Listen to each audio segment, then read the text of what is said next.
But the energy that moves through you or a rabbit or a tree organizes you and the rabbit and the tree.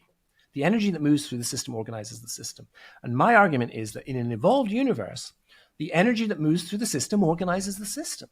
That you will get direct collapse supermassive black holes. They will generate accretion disks and jets. It will build out the structure of a spiral galaxy. The spiral galaxy isn't random. It's a set of metabolic pathways. It's got a spiral magnetic field. And now you can just use gravity to collapse it, and now you can turn it into stars, and then you can turn it into planets, and you can turn it into life, right? A universe behaves like an evolved organism traveling down a developmental path where the energy that moves through the system organizes the system. A spiral galaxy has a function. A supermassive black hole has a function. The function is to build the galaxy. It builds the spiral galaxy.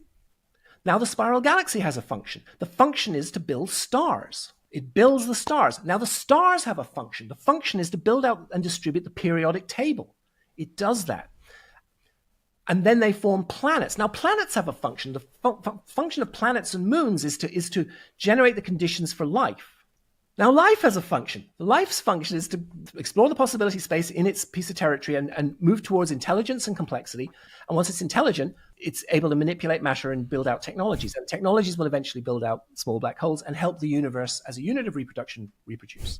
At every stage there, mass energy has a function.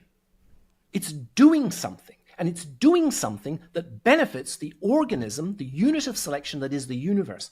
And that model, that picture of our universe makes enormous, overwhelming, coherent sense. And there's no other model out there makes anything like that amount of sense.